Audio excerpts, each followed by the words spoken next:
before we start with your actual testimony, would you, Shaina, share first how and when you got saved by Jesus and what happened there? And then we can move on to your testimony. Absolutely. Thank you so much for having me. I'm so delighted to be able to share my journey and inspire others and just let them know that the Lord works in very unique and specific ways for each of us. But I actually have grown up in the church. I have known the Lord my whole life to some extent or degree. But it wasn't really until about 2017 when I started to understand what it meant to have a relationship with Him, to be more involved and to have someone to go and talk to about anything that was troubling me. It was shortly after my husband and I bought our first house. We came back to living near my family and the church that I had grown up with in for some time. And I was really excited to reconnect with that church. It was home. So whenever I left and kind of went out on my own, I didn't have that home church for a while until we came back. And once we settled down in our city, I really started to get involved. I started volunteering in the nursery at the church. I started going to the women's Bible study they hosted and became an official member and got rebaptized, really understanding now that there was so much more to my faith walk than just knowing God was there and He was with me. Looking back, I can see everywhere He protected me, even when I wasn't close to Him, He was so close to me. Like that hindsight really puts in perspective just how much He is with you all the time, no matter how close you are to Him. And when was this? Yeah. When was this? When? How long time ago was it that you started to build this relationship? And also, it's so true that many of us, we think that doing the certain things we are close to God, but what He really wants is a relationship with us and that we spend time with Him. So when was it? A long time ago when this change happened for you? Well, so the relationship really started to develop more the more time I spent with others from the church in community of fellow believers and understanding how they communicated with God and what a relationship with Him looked like. Having someone to kind of model that for me so that I could better understand it. And once my husband and I started trying to have our first child and start a family, we ran into unknown fertility issues that really proved to be more challenging, and there were hurdles to overcome there. And even more so, things like, for instance, my best friend ended up getting pregnant while we were trying, and she wasn't. She called me up. She's like, "I'm so sorry to tell you this, but I'm also really excited. We're going to be having a baby." And, you know, that was a time for me to really lean into God and just, why? Why is it that something so important to me was not happening? And then something would accidentally happen for my best friend. And so situations like that were really hard, allowed me to strengthen me going to Him and me understanding that there's a reason for these things.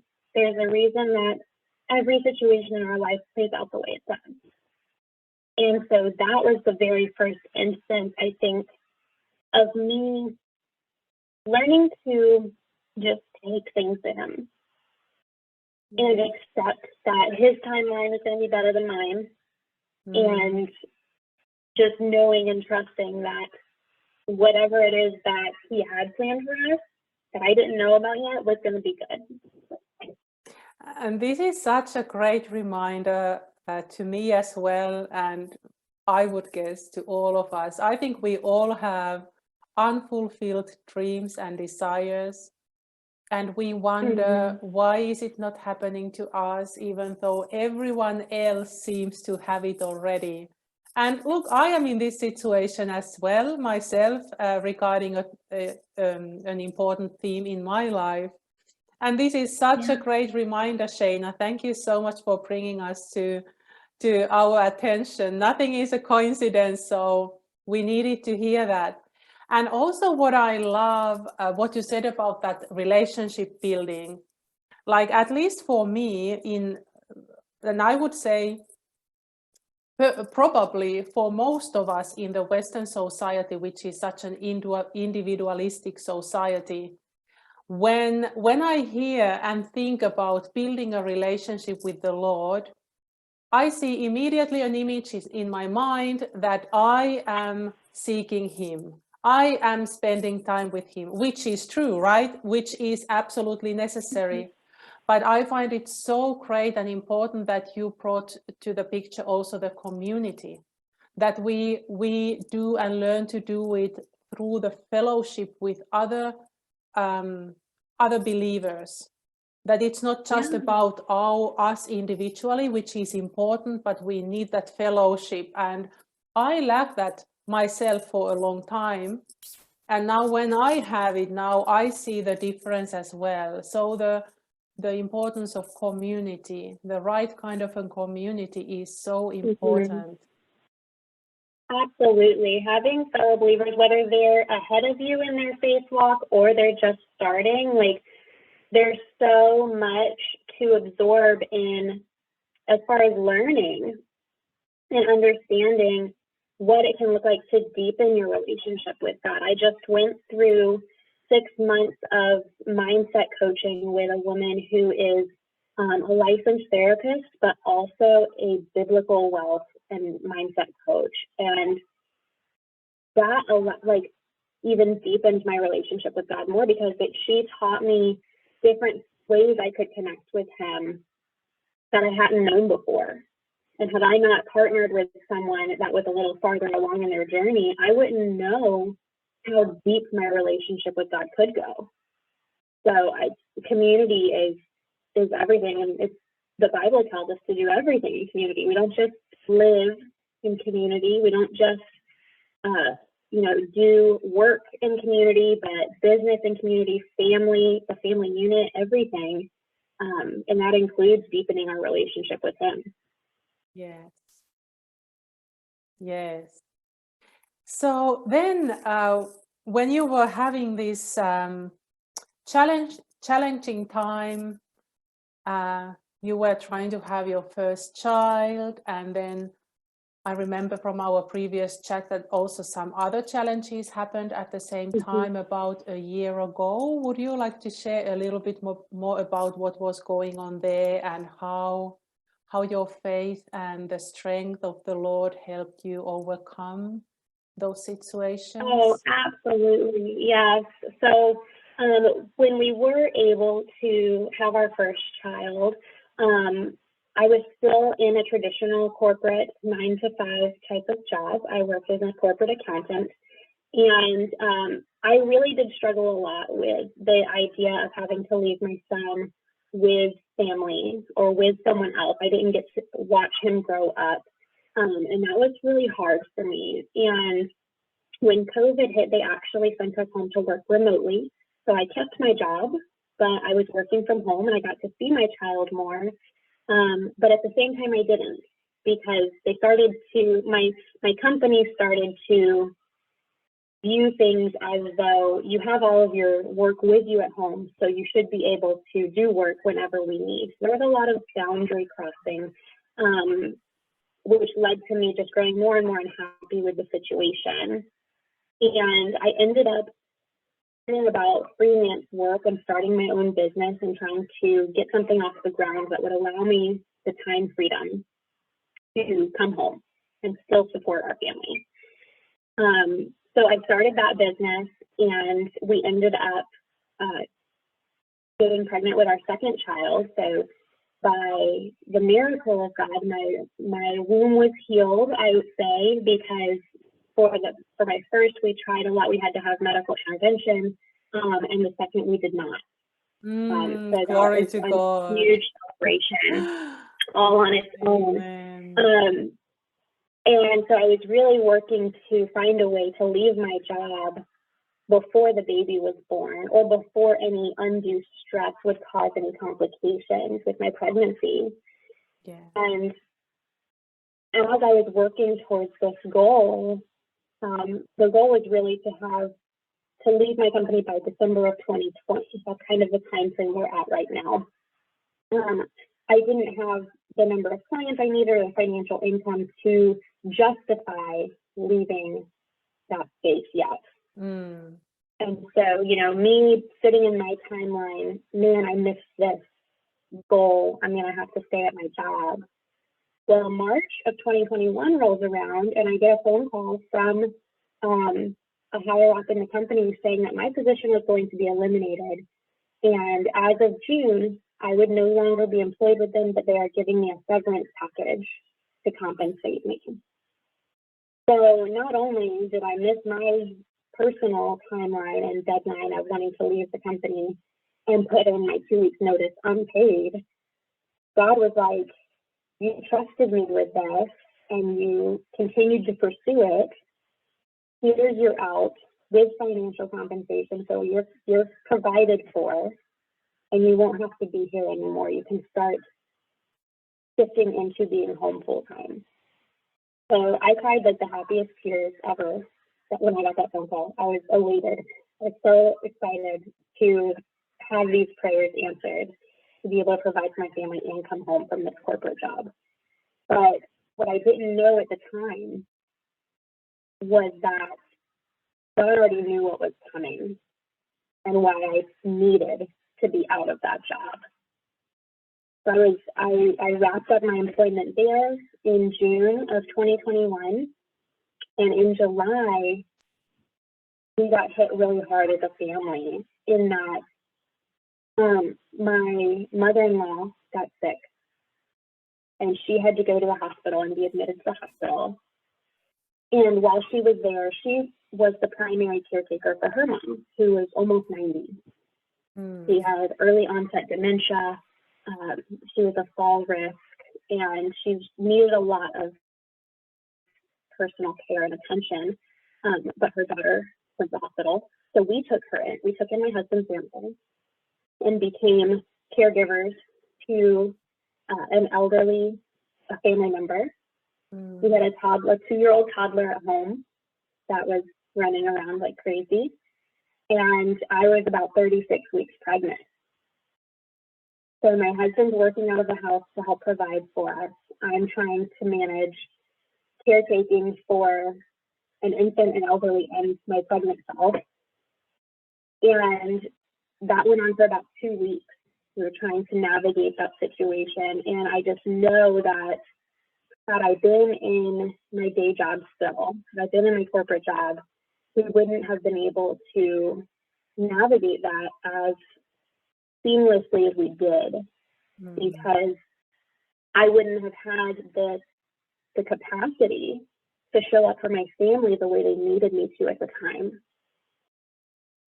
We did send my husband's grandmother to another family member that was going to be more capable of assisting, because the same day that we sent her to the other family members, my husband's mother ended up passing away. So while she was in the hospital, my husband made the decision to take her off of machines and life support, because he knew that she didn't want to live that way.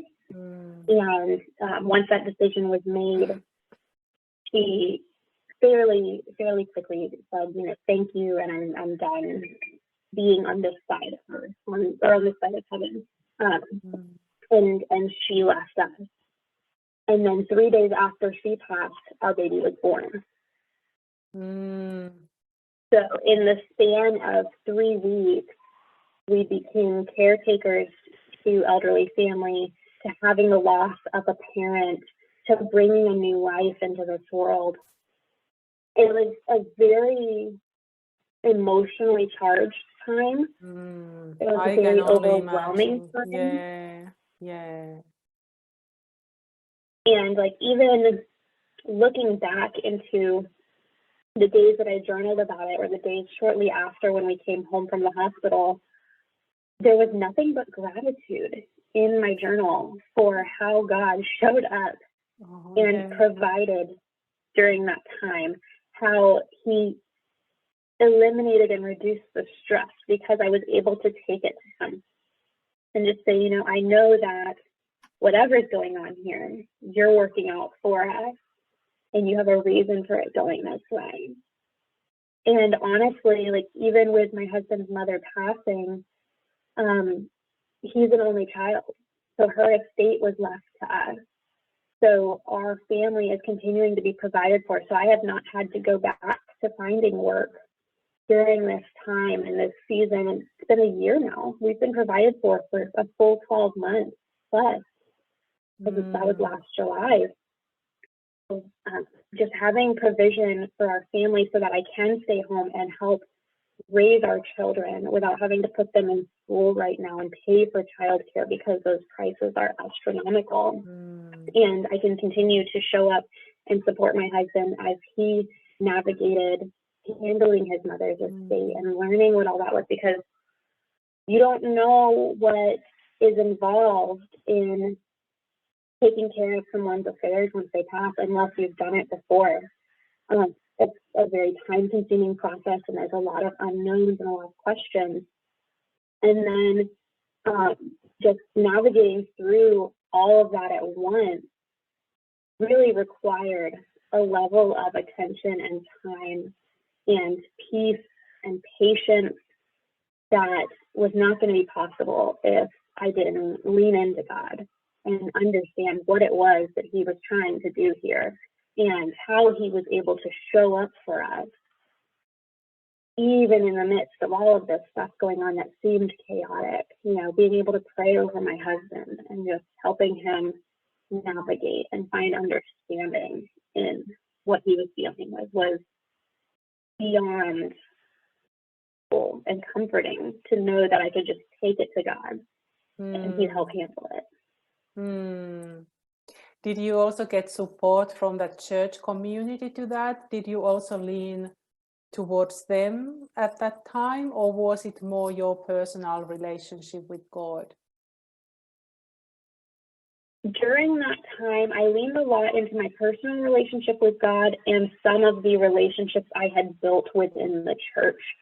Because it was during COVID and because we had the new baby, there wasn't any active in-person services going on. So we didn't have a community that I could show up to and get prayed over with hands and hugs and comfort and the peace that you would typically have when you go to a physical location and share all that's going on and feel that love and support from others. But when you take the time to build the relationships in advance, you have those connections, even if you're not in person, even if you're not physically there. You know that if you ask them to pray, they're going to pray, and those prayers will be heard. So having those relationships, yes, I was able to lean into certain relationships I had built versus actually leaning into the whole church community as a whole, if that makes sense. Yeah, I was just thinking that earlier that was also a divine guidance that you returned a few years ago, and you had the time to build those relationships in the church. And then when you were in isolation and in lockdowns and whatever was going on there, and even though you couldn't see each other face to face or gather with each other, you could lean onto those relationships. So God really had you covered. Yeah. And one word that I am also getting when I'm listening to your story, a word that I'm getting very strongly is also surrender.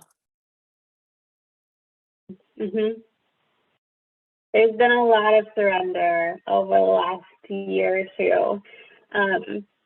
There's really a lot of surrender in the fact that there's a lot of unknown. My husband and I are both very type A personalities. We like to have some sense of control on what's going on. And me losing my job, being let go from my job, really kind of pulled that form of security out from under us. And I do feel like we both handled it very differently, and that my husband's like, how are we going to make things work? And, you know, that was secure, guaranteed income. I was like, well, COVID taught us nothing secure. So for me, and knowing that, one, COVID kind of took everything away from everybody, and to a degree, so nothing was secure. And two, having my faith and my like rooted foundation in trust built with God and having that relationship with him, I was not concerned at all.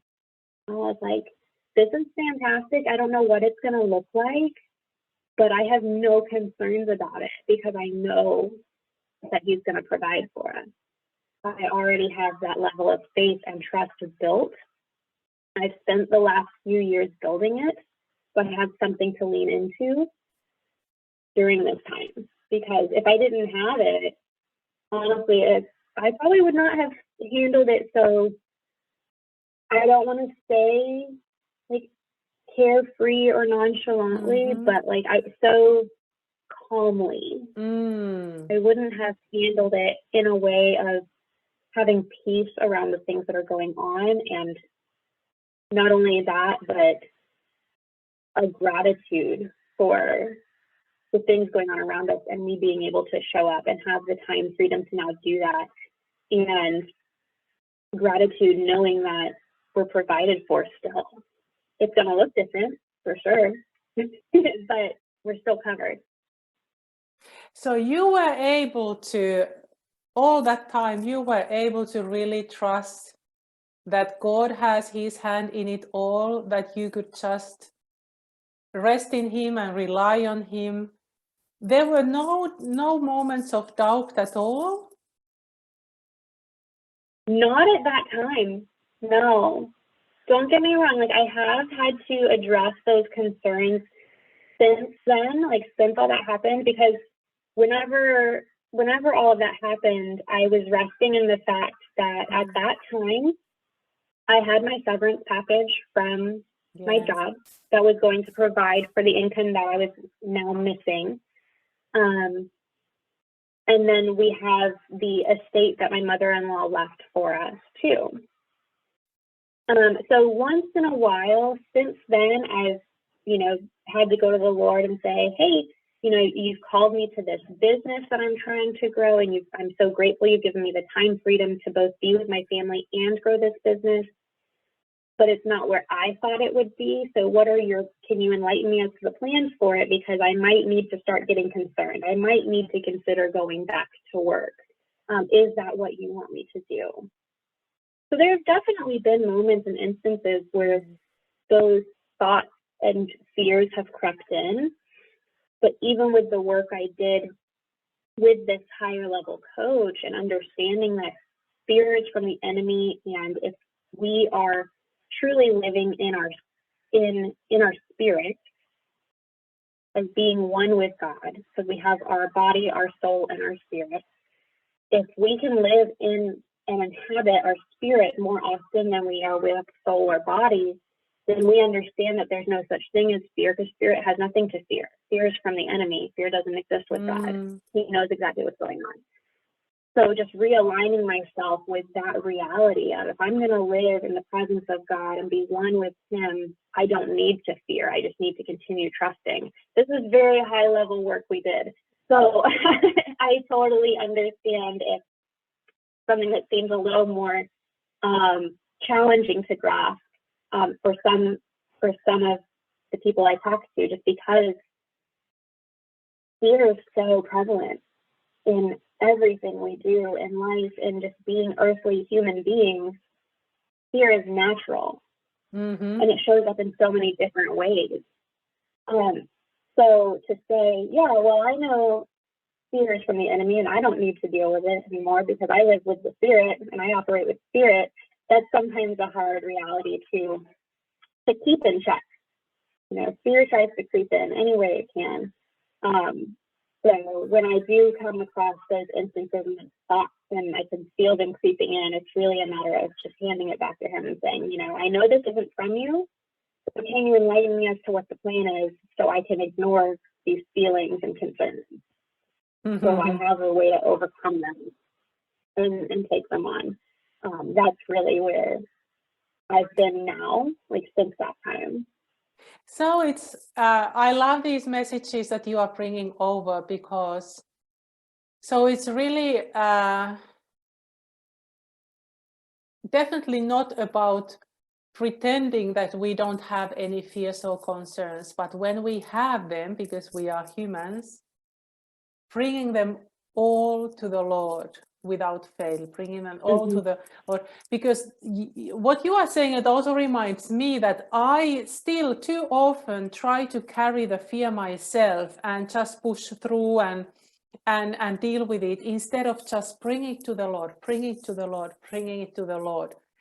And one thing and also came to my mind, not sure if you can relate to that, but maybe someone who is watching, what I have experienced in my own life, that when I have been in a quite overwhelming situation where there have been so many moving parts, so many things happening simultaneously that I was absolutely not able to control them, like similar to what you experienced about a year ago, then in those times, it was easier for me to let go and surrender, because and sometimes I even think that God brings us those situations that we have to let go and surrender, because if there is only one or two challenges, we still can have the illusion that we are trying to manage and control it.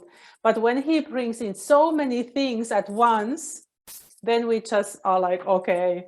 And the saying that the fear is, the amount of fear is least when the danger is the biggest. I have also experienced that in my life. But again, this feeling and knowing that I can't control this, and then the fear is gone. I don't know if you can relate to this at all. You know what I'm the. Yeah, it makes complete sense.